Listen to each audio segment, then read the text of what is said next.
Hola amigo, amiga, colega, compañero, compañera, muchas gracias por acompañarme. Si te dedicas a la cooperación internacional, al cambio social o simplemente te interesa conocer cómo es que sucede el cambio social a nivel global, este es tu podcast. A través de análisis temáticos y de entrevistas con especialistas, cada episodio te brindará una nueva perspectiva, idea o herramienta para mejorar tu impacto o para entender cómo es que sucede el cambio social en nuestra región. Yo soy Mara Ticera Luna, soy investigadora independiente, consultora para la ONU, organizaciones internacionales y universidades y fundadora de la empresa LAMAS, Latin American Advisory and Studies. Creé este podcast para formar una comunidad de personas comprometidas con el cambio social y con la creación de sociedades más justas, equitativas e inclusivas en nuestra región. Muchas gracias de nuevo por acompañarme y ya empezamos. Bueno, Donna, muchas gracias por reunirte conmigo y por aceptar contarnos un poco más sobre tu trabajo en migración y sobre la situación en Colombia, en Panamá y en otros países latinoamericanos en los que trabajas. Por favor, ¿podrías presentarte y contarnos qué es lo que haces? Claro que sí, Mara, muchísimas gracias por la invitación. Y mi nombre es Donna Cabrera, yo soy antropóloga especializada en migración internacional.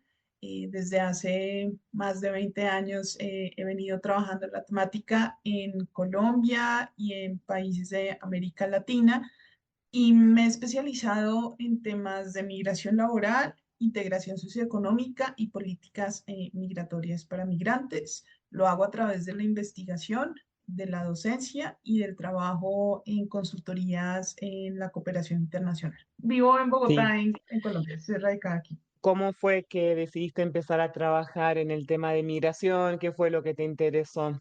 Yo tuve la oportunidad de hacer una maestría en Londres entre los años 2003 y 2004 y me impactó mucho la diversidad que se veía en la ciudad y cómo los diferentes grupos de migrantes trataban de hacer la ciudad un poco más suya, como habitable a partir de su experiencia, de sus prácticas, de sus hábitos de países de origen.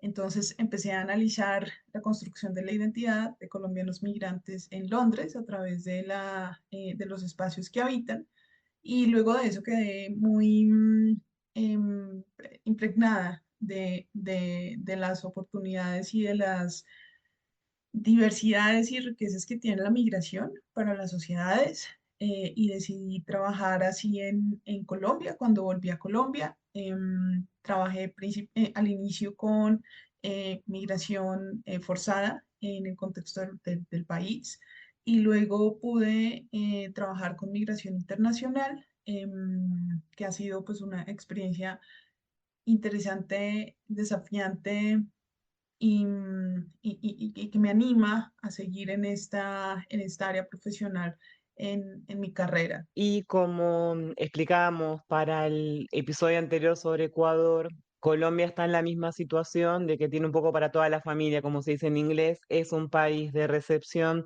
es un país de origen, es un país donde hay personas desplazadas internamente, es un país que tiene una diáspora muy grande en el exterior, también latinoamericana.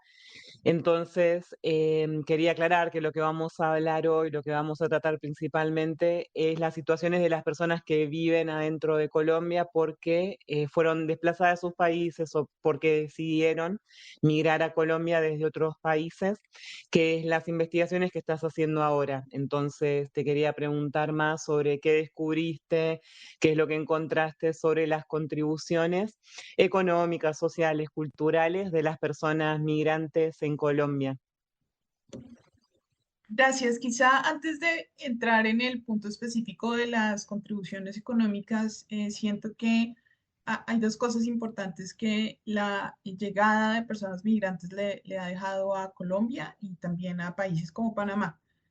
Y la primera cuestión tiene que ver con otra forma de ver las cosas y es una mirada diferente a problemas comunes que resultan en soluciones alternativas que de pronto en el contexto colombiano o en el contexto panameño no se habían considerado. Creo que esa como tránsito de ideas, de nuevas experiencias, es muy importante verlo y reconocerlo en el día a día y no siempre somos capaces de detallarnos eso. Hay un aspecto importante, por ejemplo, que tiene que ver con la participación de personas de origen venezolana, en el sector de servicios y vinculado con la comida, la gastronomía. De hecho, Colombia se ha beneficiado un montón de esas formas nuevas, nuevas para el país, de ver, preparar y consumir los alimentos. Y hay una tradición también muy interesante que traen las personas venezolanas a partir de los contactos que han tenido con otras gastronomías, por ejemplo, que hacen que los productos sean muy diversos, ricos, atractivos para las personas colombianas, que también se replica en el contexto panameño. Y la segunda cuestión que de manera rápida quiero mencionar tiene que ver con la llegada de personas migrantes hacen que las entidades mejoren sus programas y mejoren la manera en cómo ofrecen sus servicios para incluir a más personas, dando respuesta a aquellas características especiales que tienen grupos poblacionales como los migrantes y refugiados, pero que de pronto no habían sido abordados previamente, toda vez que no contábamos con un grupo de personas importante en el país con estas características. Y eso también enriquece el ambiente colombiano porque hace que los programas sean mucho más acercados a la experiencia del usuario. Y eso mejora ese enfoque diverso en la prestación de servicios en el país. Pero como sé que también uno de los temas importantes tiene que ver con los aportes económicos, hay varios análisis que se han realizado, tanto en Colombia, Panamá, como en otros países de la región, en los cuales se considera cuáles son esos aportes específicos a los sistemas fiscales de los países realizados por las personas migrantes. La OIM, en coordinación con otras entidades, como un tanque de pensamiento que se llama Equilibrium Sende, con una cámara de empresarios y empresarias venezolanas en el exterior que se llama CABEX, junto con otros actores, han realizado una serie de análisis que permite comprender cuál es el aporte fiscal de las personas en los dos países.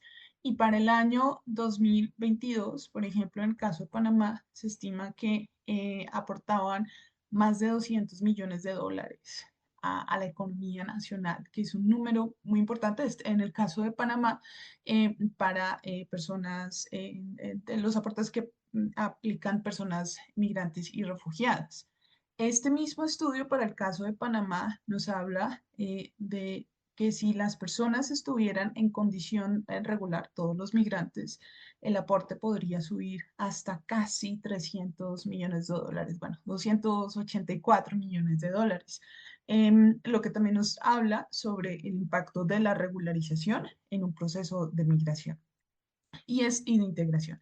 Y este mismo estudio para la misma fecha, pero en el caso de Colombia, obviamente las participaciones de migrantes y refugiados en los dos países son diferentes, hay más personas en Colombia que en Panamá, pero para el caso de Colombia, para el 2022, se estima que el aporte de personas migrantes y refugiadas alcanzaría casi 530 millones de dólares al año, ¿no? Y lo que hacen estos dos reportes de los que les estoy hablando también es comparar cómo ese aporte de personas migrantes y refugiadas que se está haciendo a las áreas fiscales, al sistema fiscal de los países, cómo podrían financiar planes sociales específicos que están actualmente en el país. Y comparan, por ejemplo, en el caso de Colombia, que este monto serviría para financiar para mejorar un programa específico en el área de educación que existe a nivel nacional, o sea, podría cubrir la financiación de todo ese programa a nivel nacional y podría también ser redirigido a mejoras en la infraestructura de las vías en el país, ¿no? Entonces, en poner esto en perspectiva también nos deja ver que esos aportes no solo son altos, sino significativos con respecto a apuestas de desarrollo a nivel nacional. El estudio para Colombia, para la misma época, el 2022, nos dice que si todas las personas migrantes que se encuentran en el país estuvieran en una condición migratoria regular, el aporte podría subir hasta 805 millones de dólares, ¿no? O sea, digamos que casi 300 millones de dólares adicionales teniendo en cuenta que la regularización pues fuera una realidad mucho más palpable para personas migrantes y refugiadas. Y en términos económicos, obviamente que hay una dinamización de la economía, de las economías locales, pero también hay unos aportes específicos en ciertos sectores en los cuales se insertan las personas migrantes a partir de los conocimientos que traen. Les mencionaba al inicio el tema de servicios vinculado con el tema gastronómico particularmente, pero hay aportes importantes en términos de las tecnologías de información, del diseño y también otros aspectos vinculados con emprendimientos e innovaciones en las cuales las personas migrantes tienen una amplia gama de posibilidades de intervenir y de brindar mejores alternativas a los países que los acogen. Y hay un punto, y con esto quizá finalizo esta parte, que no es menor, pero tiene que ver también con la percepción alrededor de las condiciones laborales que hay en las empresas. En el caso colombiano particularmente, existe una tendencia a entregarse demasiado en los espacios laborales. Esto quiere decir trabajar horas adicionales a las horas convenidas en los contratos de trabajo, estar disponibles, por ejemplo, los fines de semana y ser más bien sumisos y buscar ámbitos de negociación calmada en los espacios de trabajo. Las personas migrantes en el país nos han hecho repensar esa aceptación sobre trabajar horas adicionales que no están, digamos, reconocidas o pactadas en contratos y tener una postura también más crítica alrededor de lo que se plantean los trabajos en los ambientes laborales. Claro, esto obviamente implica una nueva forma de pensarse esas relaciones laborales y puede tener también unas implicaciones sobre cómo se percibe la fuerza de trabajo de personas migrantes en el país, pero sin duda alguna contribuye a ese cuestionamiento que es necesario para contar con unas mejores condiciones laborales que permitan y que incidan en esa dinamización de los ambientes de trabajo en los países que acogen a las personas migrantes. Está muy bueno todo lo que contás. No había pensado en el tema de la comida, porque es algo que naturalizamos mucho. Yo vivo en California. California sin comida mexicana no existe. O sea, no sería California. Estados Unidos posiblemente no existiría, por lo menos en la mitad para abajo, sin comidas que vinieron de otros países que no son europeas, por ejemplo, o que no son noratlánticas, por llamarlo de alguna manera. No había pensado en eso, pero está muy bueno. Y algo que quería aclarar también por si la persona que está escuchando no trabaja en el mundo migratorio, que hay migrantes que están regularizados o que están, hay una palabra que es irregularizado, también se puede decir irregular, pero en general las personas están irregularizadas. Si fuera fácil irregularizarse, o sea, obtener documentos migratorios, lo harían, en muchos países no es tan fácil, entonces se encuentran irregularizadas, o sea, sin papeles migratorios. En el episodio que hice sobre Estados Unidos expliqué que acá en Estados Unidos se puede pagar impuestos, podés pagar impuestos, podés trabajar, podés conducir, podés hacer muchísimas cosas sin tener documentación migratoria, pero ese no es el caso en todos los países. Entonces, ¿podrías contarnos y muy brevemente qué es lo que le cambia en la vida de la persona si consigue documentos migratorios, si es regularizada? En el caso de Colombia, en el caso de Panamá que vos Sí, conoces. por ejemplo, el acceso a salud y a educación está garantizado para personas que no cuentan con la documentación para residir de manera regular en los países. Por ejemplo, en el caso de Panamá, la atención de salud se centra sobre todo en urgencias. En el caso de Colombia, antes sucedía lo mismo, pero ahora, a partir de la historia reciente en el país, ya se ha aperturado un poco más el sistema para incluirlos.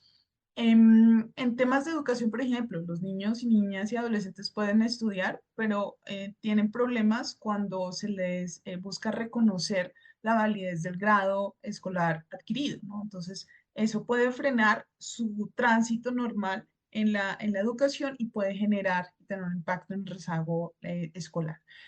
Y las personas mayores de edad que busquen un trabajo pueden trabajar, de hecho, los dos países pueden trabajar sin contar con los documentos, pero eso implica que obtienen menor remuneración por hacer la misma labor y que su trabajo, el aporte que debería ir a los sistemas de seguridad social de los países que sostienen el sistema de salud y el sistema de pensión, por otro lado, esos aportes no se pueden hacer porque no hay una documentación que esté vinculada con la identidad y con el trabajo de la persona. Y esto va en su propio detrimento y va en detrimento de la comunidad en general, porque el sistema de salud se financia de los aportes que todas las personas realizamos y que las personas hoy puedan recibir una pensión, quienes están en edad para pensionarse, también es posible gracias a los aportes de toda la otra población que estamos aún en edad de trabajar y que seguimos haciendo esos aportes.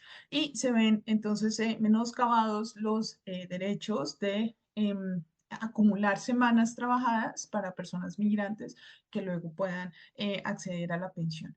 Y en el caso de los dos países, desafortunadamente no pueden abrir una cuenta bancaria que si están en condición migratoria irregular.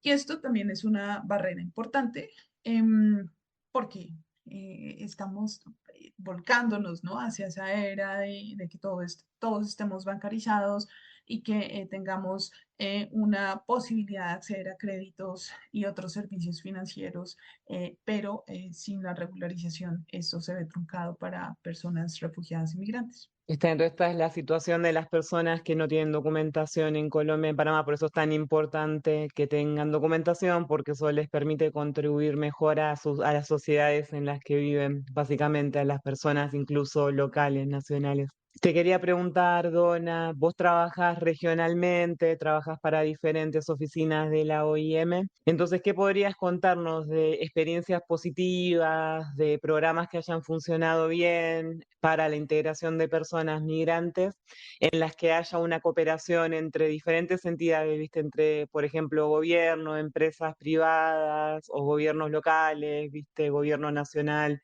empresas, agencias de la ONU, y que vos hayas visto que de verdad benefició a las personas migrantes y que las ayudó a elevar su calidad de vida. Claro que sí, hay una primera cuestión que vale la pena mencionar y es que la dinámica migratoria actual en la región y en los países que la componen ha hecho que diferentes actores se articulen mejor para dar respuesta a las necesidades de las personas.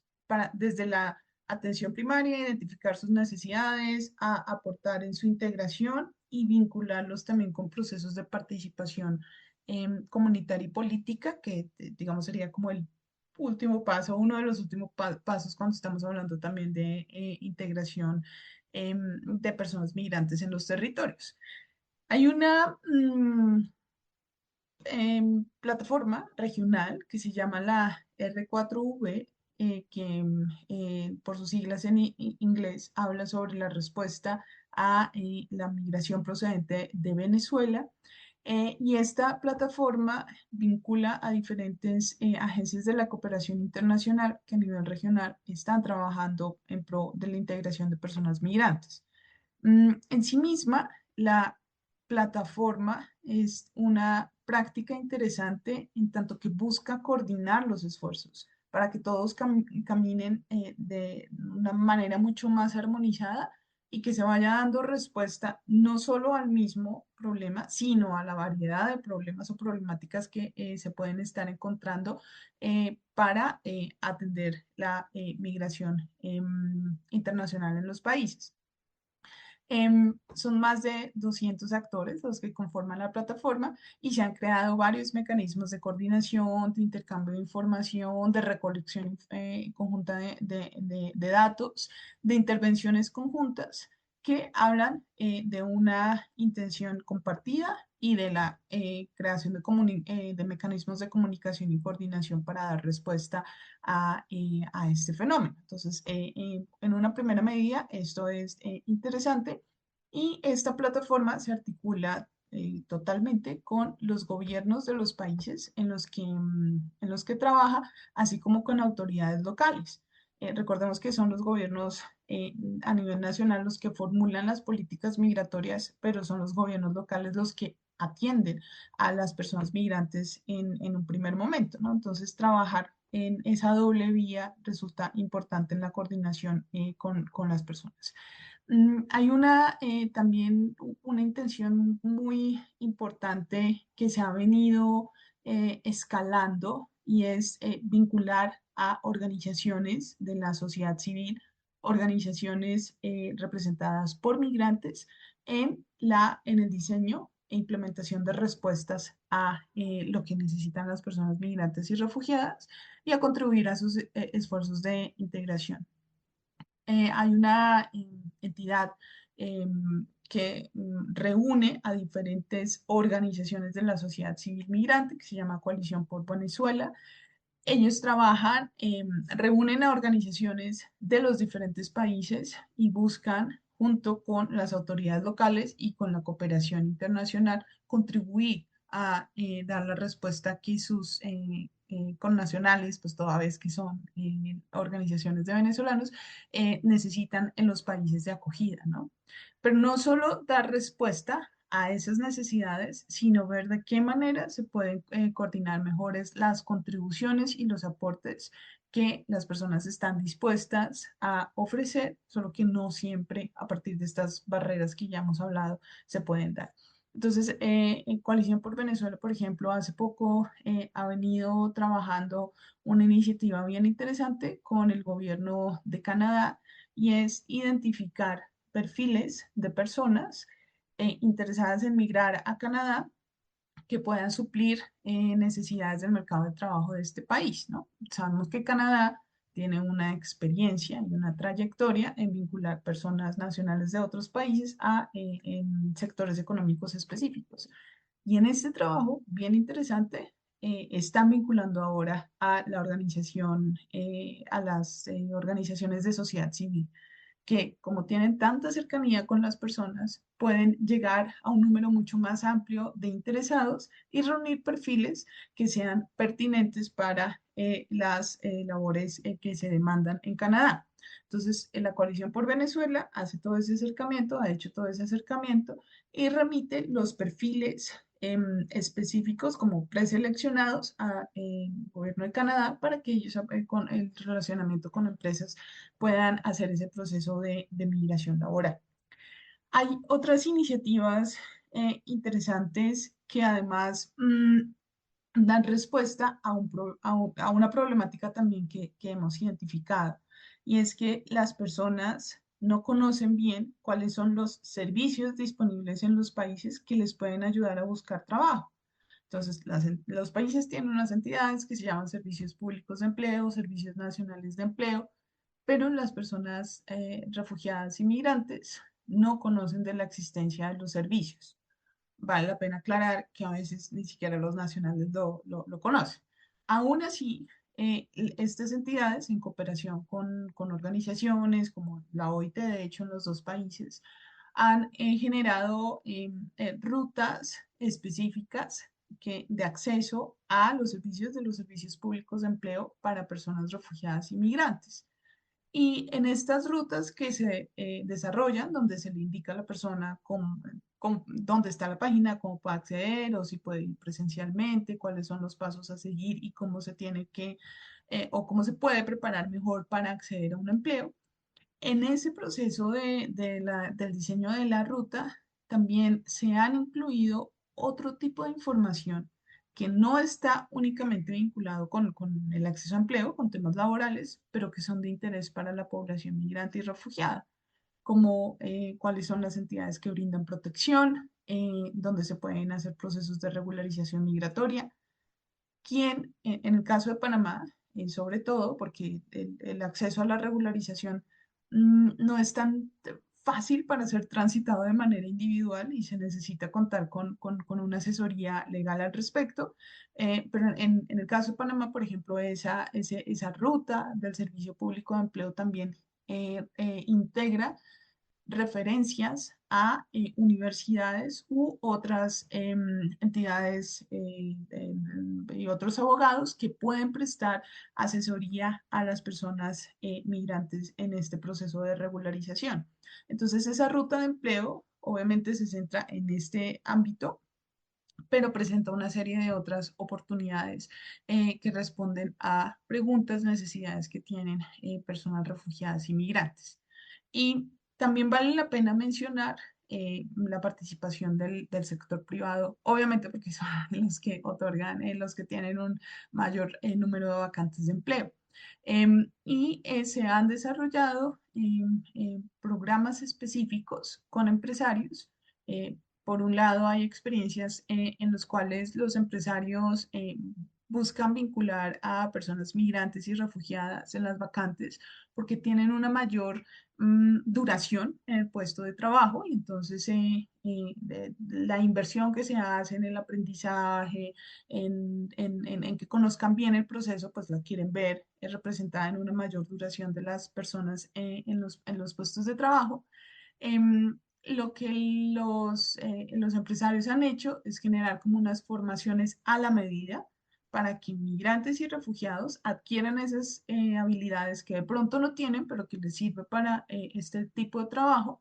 Hacen la formación a la medida, luego hacen un proceso de incorporación laboral y cuentan con personas que tienen muchas ganas de trabajar, de quedarse en sus empleos y que cuentan con las habilidades específicas para desarrollarlo. Esto se ha hecho con empresas del sector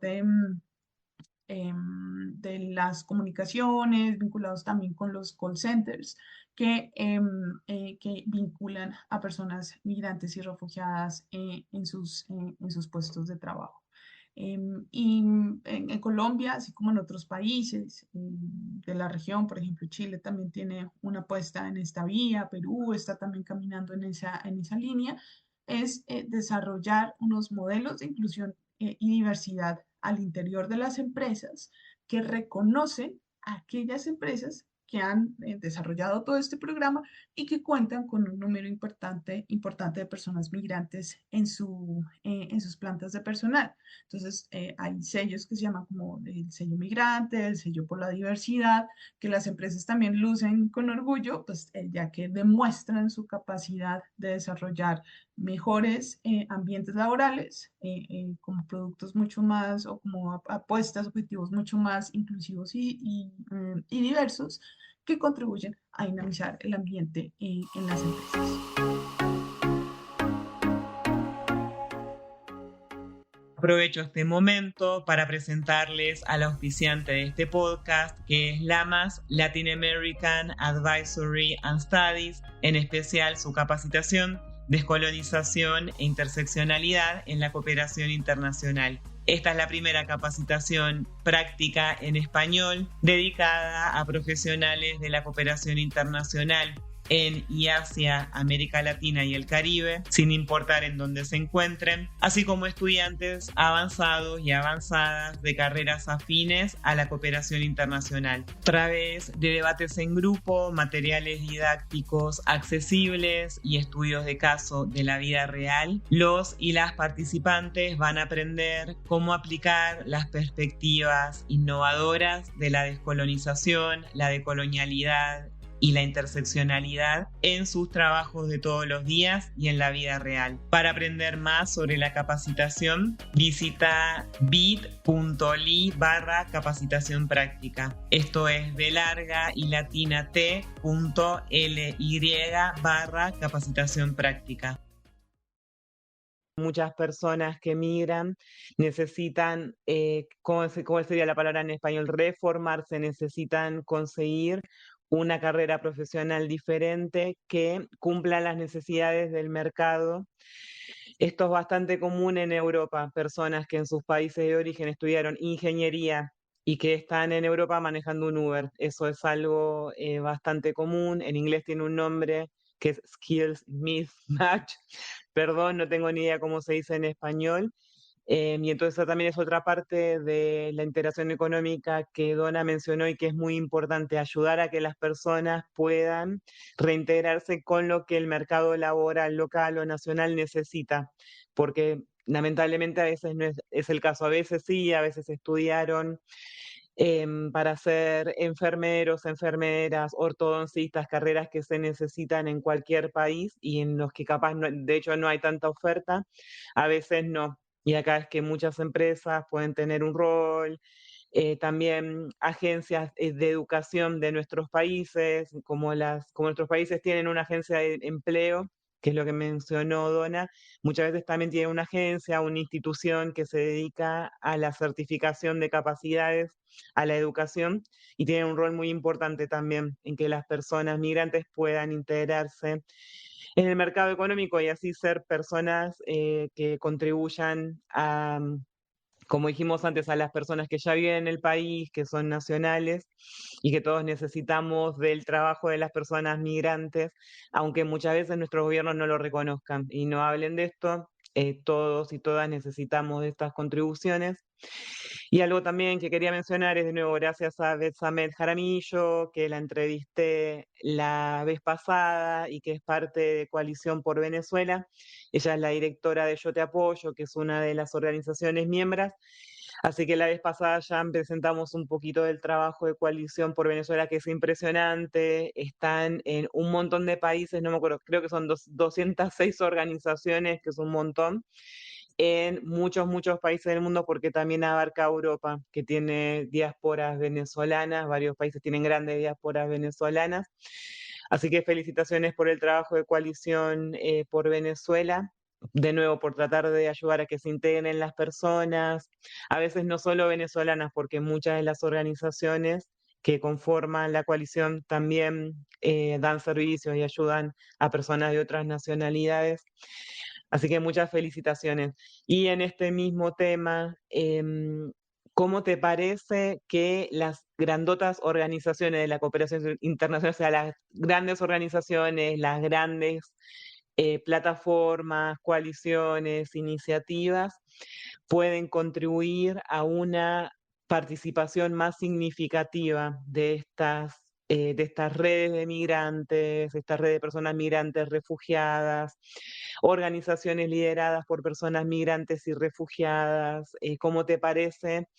O también nos puedes contar qué prácticas viste que son positivas para que las personas que están pasando por esto, o sea, personas migrantes y refugiadas, sean las que lideren e informen las respuestas. Ya nos hablaste de la mejora de servicios públicos que vos ves en Colombia por la demanda de las personas migrantes, digamos, o no, por el feedback que las personas migrantes dan. ¿Qué otros ejemplos podés darnos o qué recomendaciones tenés vos? Principal actividad que se puede hacer es el reconocimiento y la visibilización, ¿no? Y em, suena obvio, pero no siempre las organizaciones de la cooperación internacional o los mismos gobiernos locales o nacionales reconocen en las organizaciones de migrantes pues, lo que son, ¿no? Organizaciones, espacios que tienen un objetivo, que tienen una misión, que tienen una visión y que buscan resolver a partir de esos objetivos problemáticas sociales en las que hay que trabajar, ¿no? Y son problemáticas sociales que se centran en un inicio en resolver esas carencias que tienen migrantes y refugiados, pero que también benefician a los espacios comunitarios, ¿no? Y a los espacios que habitan. Entonces, ese reconocimiento y validación es importante hacerlo constantemente desde los diferentes escenarios. Pero no es solo reconocer y validar, sino también dar voz, ¿no? Y dar voz implica en varias consideraciones. Dar voz implica que se formen a las personas en procesos, por ejemplo, de incidencia política, si es que no tienen esa formación. Dar voz también implica apoyar procesos de formación que les den más herramientas para avanzar en la generación de planes de trabajo, en la formulación de proyectos, en la búsqueda de recursos de financiamiento que les permita llevar a cabo sus propósitos. Y dar voz también incluye en vincularlos en debates políticos, por ejemplo, en los espacios que se realizan en los congresos nacionales o con entidades a nivel nacional que toman decisiones y que son y que aplican a las personas migrantes, ¿no? Entonces, vincularlos en esas discusiones que son, por así llamarlo, de un alto nivel también tiene una preparación, un acompañamiento, pues ese reconocimiento se hace mucho más importante en ese ámbito. Hay varios ejemplos interesantes. Quizá empiezo por uno que es más a nivel local y es en La Chorrera, en Panamá, que es un distrito, digamos que en el espacio el área metropolitana de la ciudad de Panamá, donde hay un número importante de residentes, migrantes y refugiados, venezolanos, pero también de otras nacionalidades. Em, Panamá es un país que está en proceso de mejorar la disponibilidad de servicios para refugiados y migrantes. Y en La Chorrera, pues varias organizaciones habían detectado que era necesario contar con un centro de servicios para dar orientación a refugiados y migrantes allí. Ese centro de servicios, pues es una apuesta institucional desde la cooperación que luego fue vinculando a autoridades locales, pero que claramente desde el inicio también buscó no solo dar respuesta a las necesidades de refugiados y migrantes, sino también vincularlos en un proceso de reconocimiento, de apropiación y de también transformación del espacio en el que viven, ¿no? Buscando siempre mejorar una calidad de vida. Entonces, a partir de un trabajo articulado, ahí, por ejemplo, IM fue la que estuvo trabajando junto con Activados, que es una organización de la sociedad civil venezolana en Panamá, lograron poner a charlar el representante local con las personas refugiadas y migrantes sobre sus necesidades y sobre cómo podrían resolverse dichas necesidades. Esa primera conversación en sí misma es un logro importante, ya que se busca y que se promueve esa difusión de información de primera mano sobre necesidades de migrantes con una autoridad que puede tomar decisiones para resolver estos aspectos. Luego de eso, se han hecho varios espacios más o menos periódicos de discusión alrededor de cómo las necesidades comunitarias pueden integrar esas necesidades de refugiados y migrantes y cómo en el trabajo comunitario se puede dar respuesta se puede ir dando respuesta a esta situación. Se han realizado algunas intervenciones específicas con jóvenes, también con mujeres, y se ha llevado a cabo algo que tiene que ver con una transformación de un espacio de la localidad a partir de la participación de diferentes personas, y es la construcción de un mural que da cuenta de la diversidad en el territorio. Ese reconocimiento conjunto en un espacio físico que todos comparten es parte también como de ese proceso de cohesión social que han venido liderando organizaciones de la sociedad civil.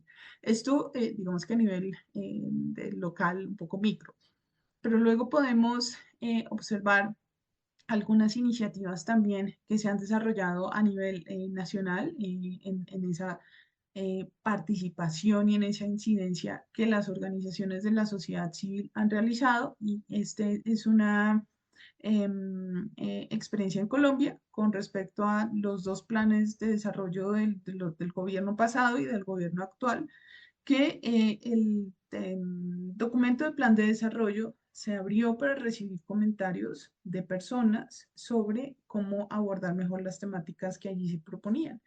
Y en las dos ocasiones, digamos que un grupo de organizaciones de la sociedad civil, junto con representantes de algunas ONGs, junto con representantes de la academia, hicieron una lectura crítica del documento y presentaron unas recomendaciones a tener en cuenta, que fueron compartidas con la entidad a cargo de ese proceso en Colombia, que se llama el Departamento Nacional de Planeación. Y a partir de esa construcción de insumos se brindaron otras recomendaciones que son claves para una mejor toma de decisiones. Contar con espacios de participación para migrantes y refugiados, organizaciones de personas migrantes en la toma de decisiones, resulta también una estrategia importante y útil pues, para este tema, ¿no? Entonces, y ahora que tenemos tantas herramientas de participación y con los gobiernos abiertos, la existencia de gobiernos abiertos, pues también permiten esa participación. Es importante difundir esa posibilidad y acompañar a las organizaciones en este proceso. Y a nivel, digamos que un poco más regional, creo que es importante ver como esas diferentes posibilidades de incidencia. En el marco del proceso de Quito, que es un espacio interregional, 13, bueno, ahora que reúne 13, ahora 14 países, porque Guatemala se unió hace poco, países que buscan dar respuesta a la migración venezolana en la región de América Latina. En este espacio que reúne a las cancillerías, generalmente de los países, donde se debaten planes, estrategias y programas, la discusión que tienen los países, los representantes de los países, se ha vinculado la participación de la sociedad civil. Y de hecho, poco volviendo a mencionar la entidad que ya hemos mencionado, la organización que ya hemos mencionado, Coalición por Venezuela, participa de manera activa en este espacio de coordinación intergubernamental, donde se ponen a hablar del nivel central o nacional de los diferentes países, con esas necesidades y con esas propuestas también de las personas migrantes y refugiadas, que nos deja ver que hay un interés sobre ese diálogo sostenido que tenga un impacto en la toma de decisiones, y que también nos deja, por lo menos por ahora, como pregunta, cómo podemos hacer un seguimiento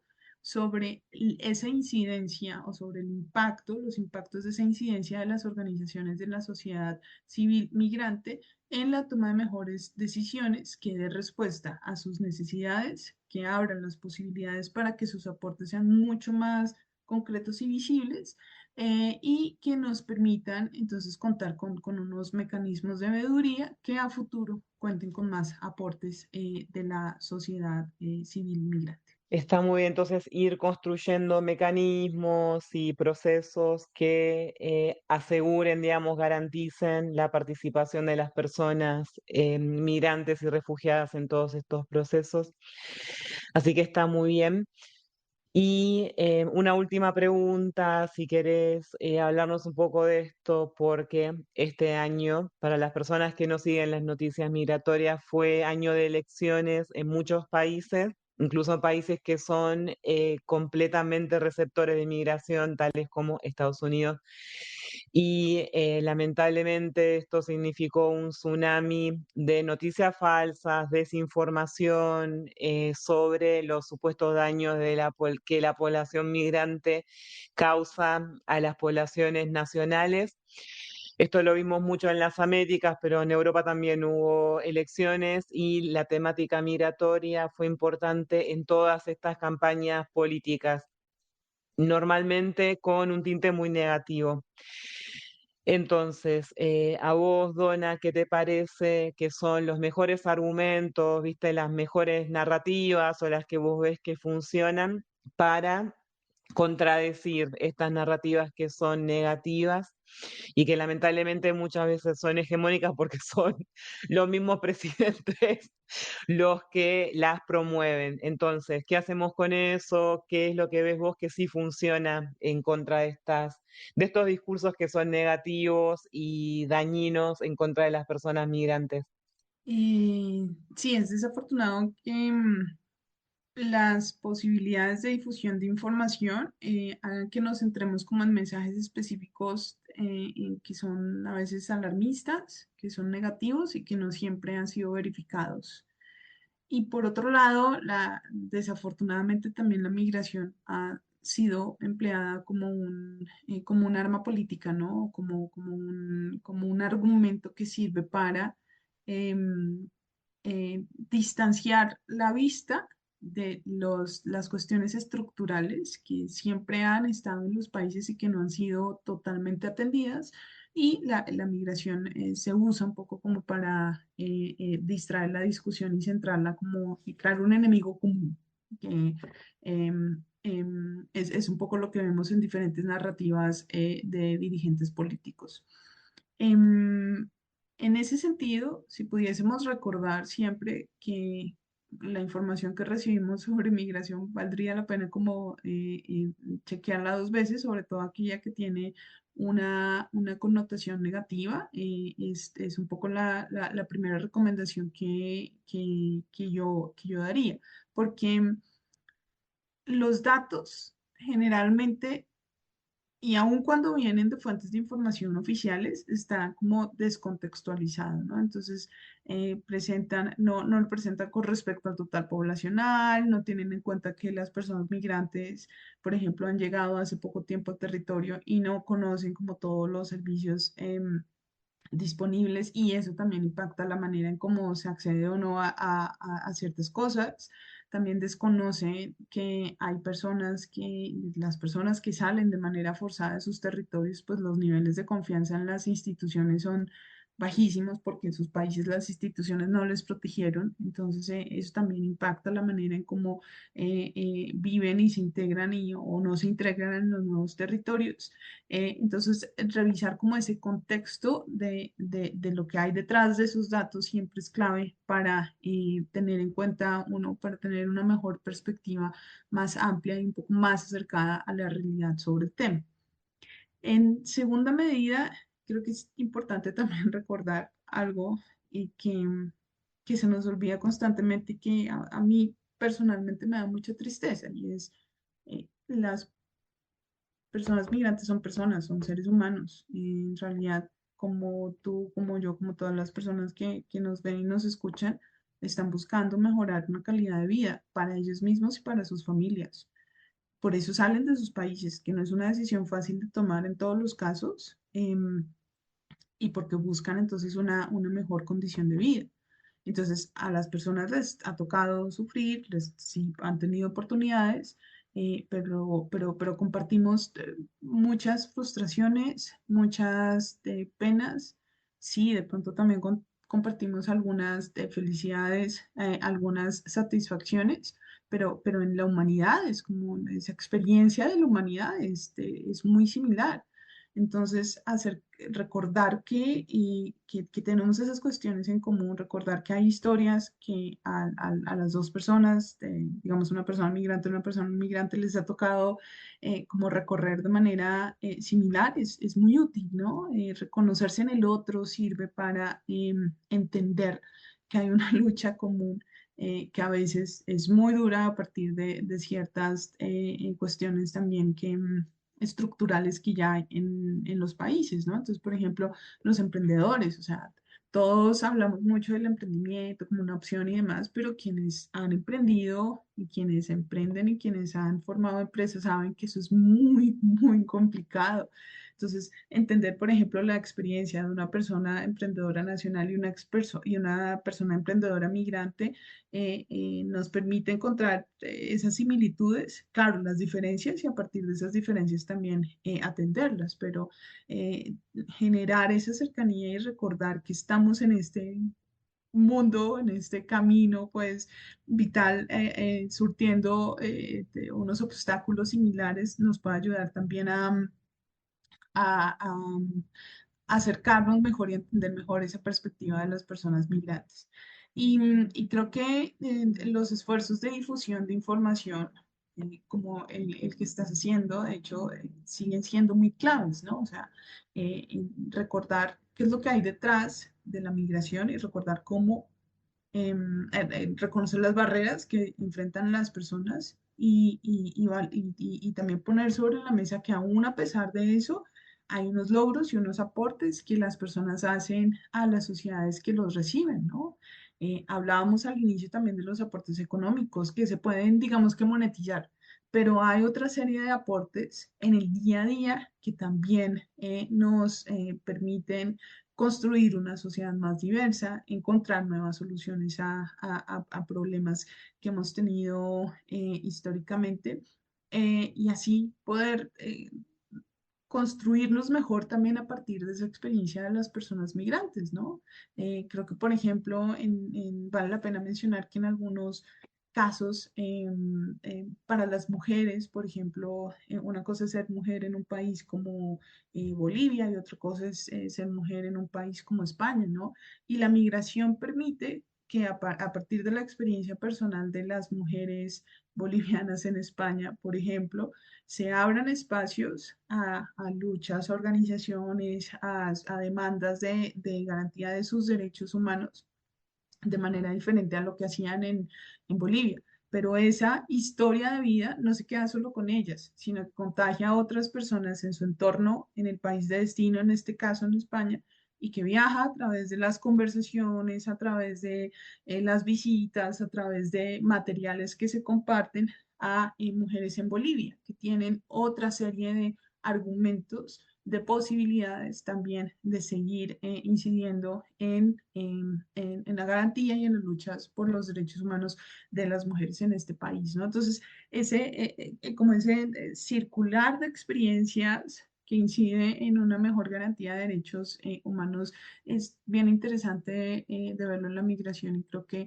es otra de las recomendaciones que también daría en este momento. Está muy bien, Donna, todo lo que nos contás y hoy también para que la gente sepa, hoy es el Día de las Personas Migrantes, es el 18 de diciembre. Este episodio no va a salir el 18 de diciembre porque no soy una máquina de editar episodio de podcast, va a salir en enero, pero vos y yo publicamos cosas parecidas de manera separada, que es que la migración trae mucha esperanza y trae oportunidades y lo que las personas migrantes están buscando es eso, oportunidades de tener una vida más digna, de poder darle una vida digna a sus familias que migran con ellos, ellas, o a las personas que se quedan atrás en sus países de origen, y que tenemos que tener siempre en cuenta eso, la experiencia compartida entre, si no es nosotras mismas, si no somos migrantes, nuestros ancestros, personas que Ujú. conocemos, la experiencia migratoria es muy común. Lo último que quería decir es que hay una temática que no tocamos acá porque el episodio duraría 80 horas, que es el de las personas que emigraron, que están tratando de integrarse, pero que están siendo marginalizadas o discriminadas por alguna característica identitaria, por ejemplo, o situación socioeconómica.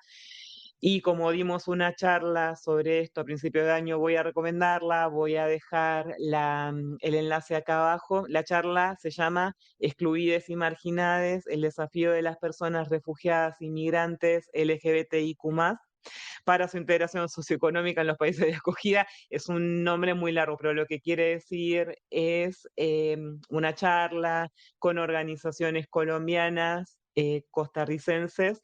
Donna y yo que hablamos sobre los resultados de investigaciones sobre cómo las personas LGBTIQ+, migrantes y refugiadas se integran socioeconómicamente en los países que las acogieron, en este caso Costa Rica y Colombia, y qué es lo que están haciendo las organizaciones no gubernamentales, las fundaciones, las empresas, los gobiernos, para asegurar que esto suceda y que las personas LGBTIQ+ puedan tener medios de vida dignos que les permitan progresar en los países las acogieron, que les están dando un hogar.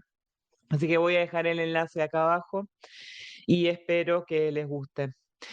Muchas gracias, Donna, por tu tiempo y por hablar conmigo. Si alguien quiere saber más sobre su trabajo o contactarse con vos, ¿qué les recomiendas? ¿Cómo te pueden alcanzar? Bueno, muchas gracias, Mara, a ti por la invitación, muy interesante esta conversación. Me pueden, bueno, y mi correo electrónico creo que es lo más fácil, es dona.cabrera@gmail.com. En LinkedIn también estoy como Dona Cabrera y creo que así me pueden encontrar para más información sobre lo que hago.